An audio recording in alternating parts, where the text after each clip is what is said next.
grade 10s, welcome to the start of our new section, number patterns. A number pattern can also be known as a sequence or a series. So if I said to you consider the following sequence or consider the following number pattern, it would mean the same thing. The number pattern we have in front of us is 5, 7, 9, 11, and I want to talk about some of the terminology.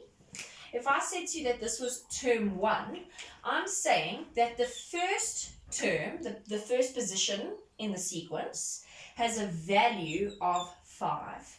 So the first position in my sequence has a value of 5. If I spoke about term 2, it would mean that the second position in my sequence has a value of 7. These three dots, the ellipsis, just means the sequence continues. If I had said to you, for example, that this was a finite series or sequence, it would mean that perhaps I had these ellipses and then somewhere along the line I said to you that it was ended at 57. I said that this was finite. A finite sequence or series means that this ends somewhere. Infinite or infinite series means it just carries on indefinitely. The first kind of sequence we're going to look at is the arithmetic or linear sequence. Okay, and an arithmetic or linear sequence means that there's a constant difference. Constant difference means that you continually add or subtract the same number each time to each term in the sequence to get the consecutive terms. And I have a special formula.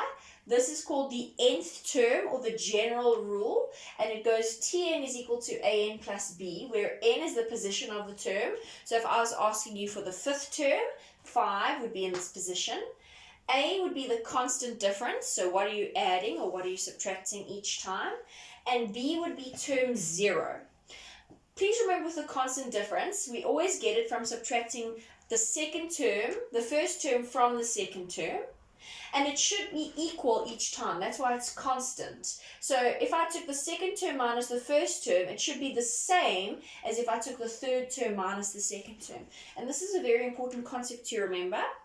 And then to find term 0, we always take the first term minus the constant difference.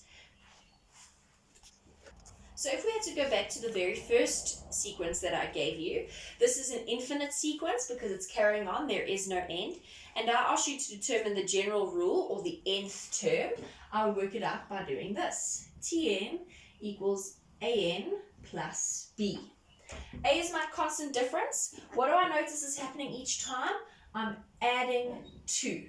So I just want to show you that formula that I said where term 2 minus term 1 is the same as term 3 minus term 2. So term 2 is 5, so if I had to say term 2 is not 5, term 2 is 7. And I had to say 7 minus 5 should be the same as 9 minus 7. And what do you know? 2 equals 2. So it is true, there is a constant difference. You won't have to show this working out every time. If you can just see that I'm adding 2 with each consecutive term, then it's fine. You could just say that A was equal to 2. So that's the first thing I have. A is equal to 2. How do we find B? I'd say that B is term 0. So to find B, you take the first term and you subtract the constant difference. So term 1 minus A would just mean that I have 5 minus 2, which gives me 3. I always like to think that I go backwards. So instead of adding 2, I'm just subtracting 2 on this side to get to term 0. And term 0, 5 minus 2 is 3. That is your B there. Again, you don't have to show this working out. It's pretty fine if you just show that on your number line, or you can do it in your brain. So if B is equal to 3, my general rule for this sequence, or my nth term, is Tn equals 2n plus 3.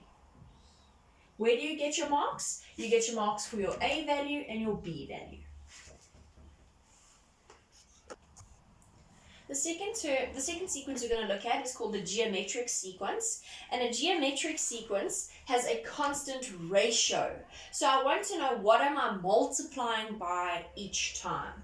The general rule, the nth term for the geometric sequence looks like this. Tn equals a times r to the power of n minus 1. Note how the exponent only belongs to the r and not to the a value. Where n is the position of the term, so if I was speaking about the fifth term, n would be equal to 5. A is equal to the first term of the sequence, and r is equal to the constant ratio.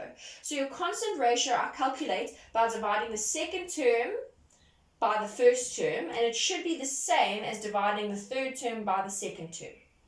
This formula is also quite important for you to know. When we're doing a constant ratio, I also always want to know what we're multiplying by, not what we are dividing by. So if we had to look at this sequence, again, it's infinite sequence because it carries on, there's no end. And I asked you to determine the general rule of the nth term.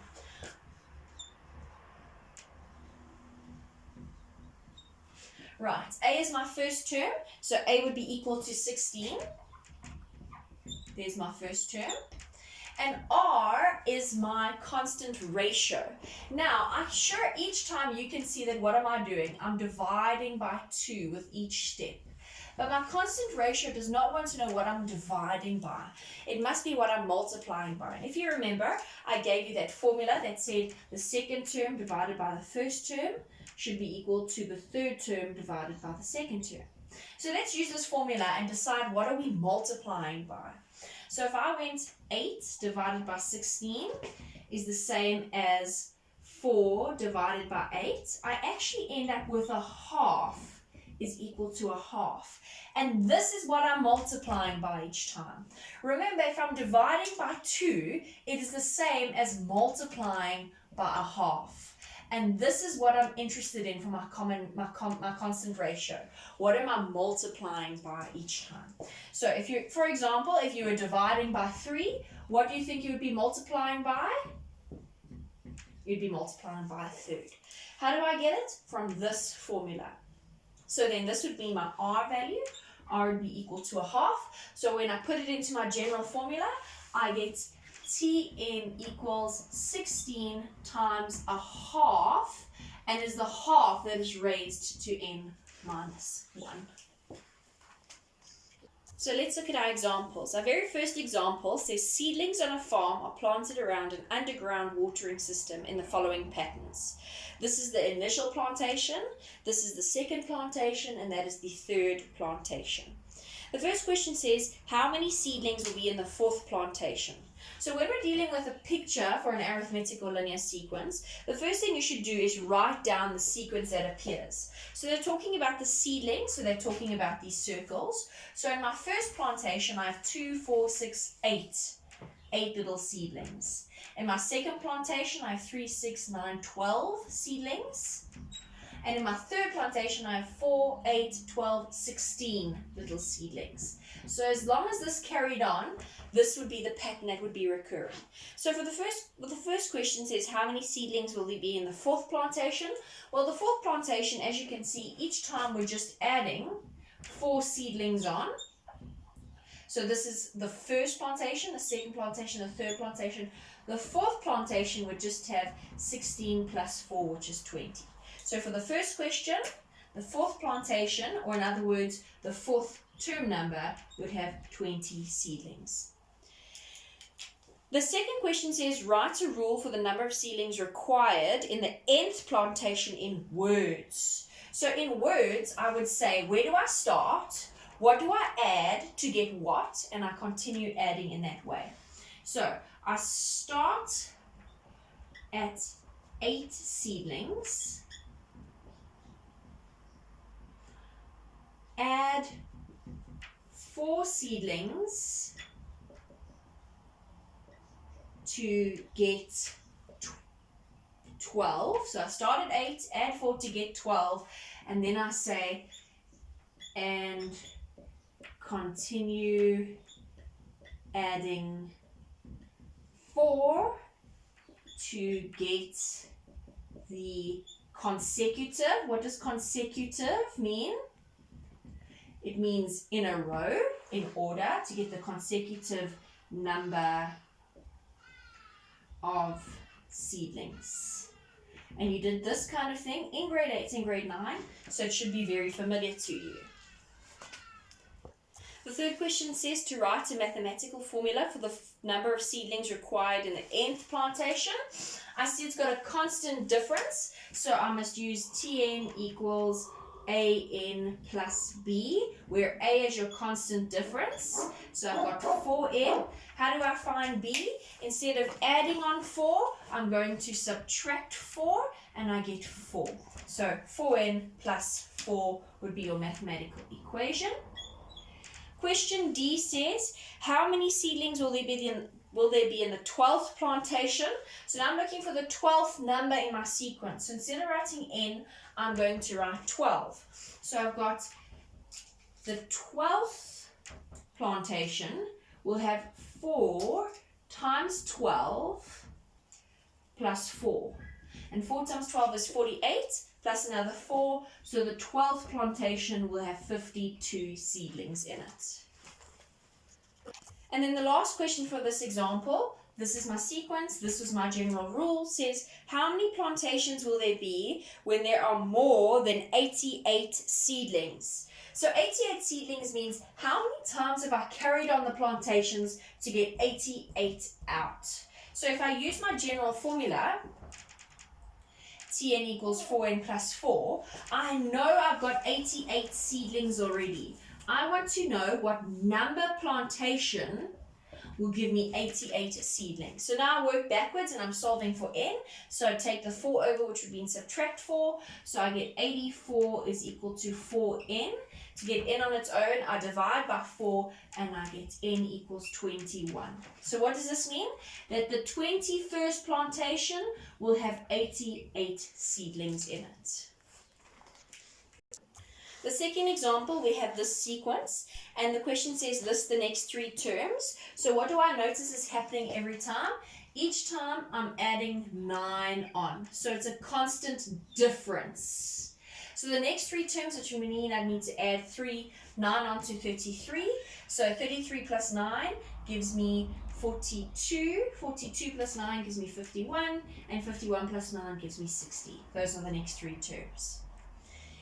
The second question says, describe the pattern.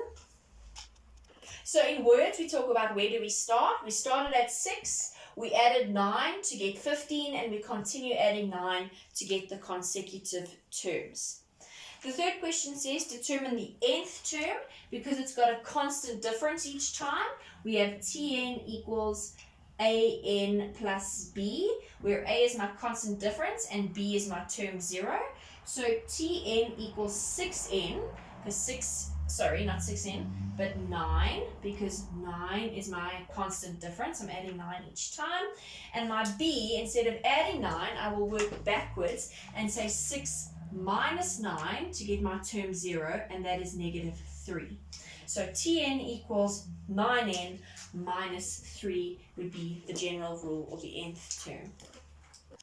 So question D, this was our general rule from that sequence. Question D asked me to determine the value of the 250th term. So instead of writing n, I'm going to write 250, which means I've got 9 times 250 minus 3, and that gives me 9 times 250, gives me 2,247. And lastly, it says, which is the term equal to 681? So I know I have 681. I want to know which term number gives me that value. So I work backwards. I get 684 equals 9n, because I went 681 and I plus 3. And then I must say 684 divided by 9 leaves me with 76. So the n is equal to 76. So in other words, if I carried on this pattern 76 times, at the 76th term, I would have a value of 681. So this is our third example, and here we have an infinite equation, a sequence, because it's carrying on. What do you notice is happening each time? Each time I'm dividing by 3. I'm dividing by 2. So I have a constant ratio, but because our formula is Tn equals a times r n minus 1. I want to know what I'm multiplying by. So I'm not dividing by 2, but rather each time I am multiplying by half. It's just the inverse. So that's my a value is my first term. So I have Tn equals 32 times my constant ratio.